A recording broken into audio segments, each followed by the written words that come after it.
There's no better time than right now to shout out a rest in peace to Phife Diggy, but also to say thank you to A Tribe Called Quest for everything you've given us as far as music and hip-hop culture, man. You guys are true legends, and we love you. Doubt they're gonna see this, but still, man, it is what it is, and I stand by my damn words. What's up, everybody? It's Luke James, not the singer. If you're looking to get your album reviewed, you can hit up this email right down here. But right now, we are going to talk about this new and final album from A Tribe Called Quest called We Got It From Here, Thank You For Your Service. Now, this is their first and last album in 18 years, and I just think it's amazing how Q-Tip, Ali Shaheed Muhammad, and Jarobi were just able to hold things together and deal with the passing of Phife Dawg as they completed this album and put it out for us. And one thing I can say about this project is I really enjoyed it because not only does it have that classic Tribe feel, it's also very fresh. It doesn't sound redundant because they are being topical with some of the things that are going on in the world today, and they have some of those new school features as well, which I will talk about a little bit later in this review. But first off, I'm just going to start at the start with the first song called The Space Program, and I really love this one. This is the perfect example of how it has that classic Tribe sound with that fun little bass line and those light keys, and I like the idea of this whole song. It's just about how there's no space program for niggas, as Q-Tip says on the hook. And then in the verses, they go into a little bit more detail just about how once it comes time, like when the Earth dies and people are getting on rockets and leaving to start over on other planets, they're saying that black people and poor people as well, who they also bring up, probably will just not be taken along. So I thought it was kind of funny and also exaggerated, but it's also sad because I can get what they're trying to say. Because not only are they being literal, they're also just speaking on how black people and poor people are often just left behind and not put at the forefront with a lot of things that go on with politics and economics. Although that's a whole other story. I'm not going to dig into it too deep. But as you can see from this first song right here, you know Tribe is going to be hitting you with that social commentary just like they always did. And I'm not really surprised that they're still doing that, but I'm glad that they are. You're going to get some more of that classic Tribe sound on the song Whateva Will Be, and on this one they're exploring a wide variety of topics. You got Jarobi on here spitting about the crooked media and prison system. Phife Dawg says fuck you if you think he should be a certain way, while also dismantling stereotypes in his verse. And I like when Q-Tip was spitting about this idea of how music doesn't often get played for how good it is, but often because of business and politics. So I really like that they're covering a lot of different issues on here and just speaking their mind as you would expect from these hip-hop veterans. There's also a pretty solid verse on the end of that track from Consequence, who's featured on a couple of songs, but man, he absolutely smashed the song The Killing Fields. This one also has a little hook from Kanye West. I don't have too much to say about that. And Talib Kweli is featured on here as well, where he spits about how black people have just always been fighting for inches and millimeters throughout history, but then we often get set back because our leaders get killed or something else. So he's bringing a lot of that real shit as well. But getting back to Consequence's verse on here, I really like that line when he says that they're trying to condemn his freedom of speech because he sees things in black and white like Lisa and Screech. So not only are you getting a really dope Saved by the Bell reference, I also appreciate what he's saying because it seems like sometimes when you call out racism and intolerance, I'm not talking about people who play the race card or race baiting. I'm talking about some actual real racist shit that is undeniable. Sometimes when you call it out, you have these other people who come to you and say, oh, you're the one who's being divisive because you're talking about it, man. Just, racism will just go away. Just don't talk about it. You get that type of dumb shit. So I really like that he was speaking on that. He does have a pretty solid verse on the song Mobius as well, but god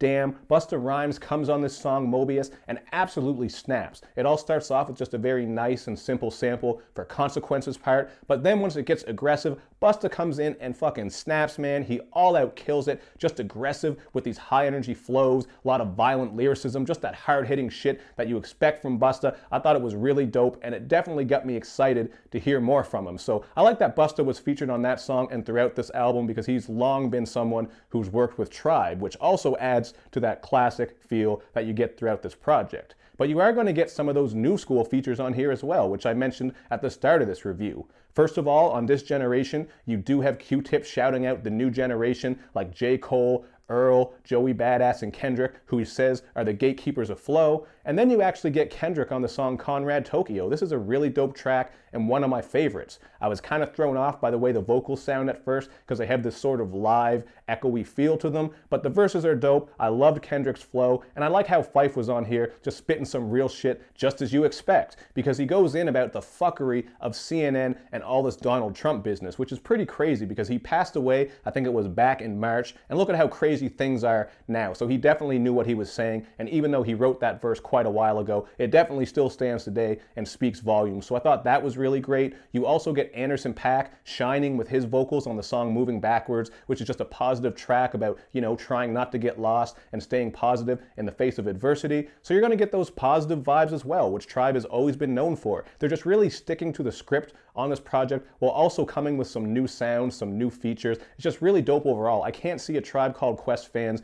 being disappointed with this one, and I also think it's a good introduction to maybe some of the younger people who aren't familiar with them. Although I do have to say, on the first listen, some of the beats and the changes and switch ups didn't really stick with me. You're going to get a lot of guitar from Jack White as well. There were just some moments that I didn't really vibe with, but the more I listened to it, man, it really grew on me. So it is a really dope project. I just think you might need to give it a couple of extra listens to really let it all sink in, because there is a lot to take in. And I do have to be honest and talk about some of the things on here that I didn't like, which I kind of just brought up, just some things that go on with the production. Like on the song with Andre 3000 called Kids, where we get this repetitive synth production. I'm sure people are going to like it because it has Andre, but for me it just didn't really stick that well. Maybe it'll grow on me. And on Solid Wall of Sound, I wasn't a big fan of this beat either. You get this very slow start for about a minute before the song really comes into full effect. You got an Elton John sample, some very slow piano production. I just found the beat to be kind of lethargic, but I did like the back and forth flows on here, especially when Busta Rhymes comes into the mix. So throughout this album, you are going to hear them playing off each other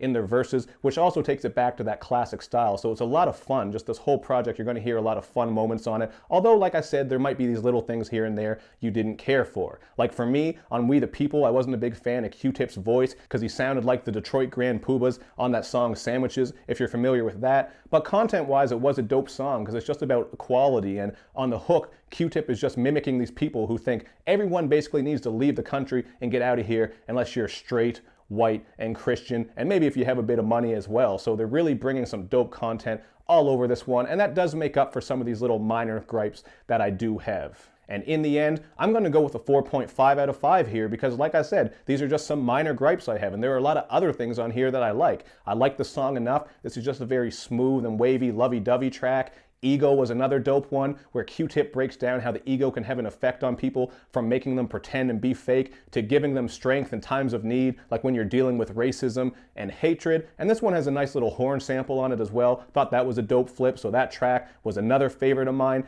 And of course, I gotta show love to the Phife Dawg tributes, man. The way this album ends is just perfect. You get this song called The Donald because one of Phife Dawg's aliases is Don Juice. You get a verse from him right in the middle that just really epitomizes how Phife Dawg is, man. He's just so feisty on this verse. He's not afraid. He'll battle anybody. And that track was just a really dope tribute to him. And also the song Lost Somebody. That one was very touching because the Tribe members are really just going into detail about his history, just who he is and where he came from, and also the relationship that they had with him. So this is just a damn good album, man. I know this review is very long, kind of ranty, had to edit a lot of stuff here and there because there was just so much to say, but I hope you appreciate the review. I hope you like the album. I think it's really dope. 4.5 out of 5. Give it a couple of listens and let it grow on you, because some of the stuff, like I said, might not hit you on the first listen, but I think it will connect with you if you give it a chance. And I think they did the damn thing here. And really, A Tribe Called Quest did what not many groups can do. They came back with that original classic sound. They freshened it up a little bit, and this is really just the best way that you could possibly exit the game. So thank you again, A Tribe Called Quest, for everything, and thank you guys for watching, man.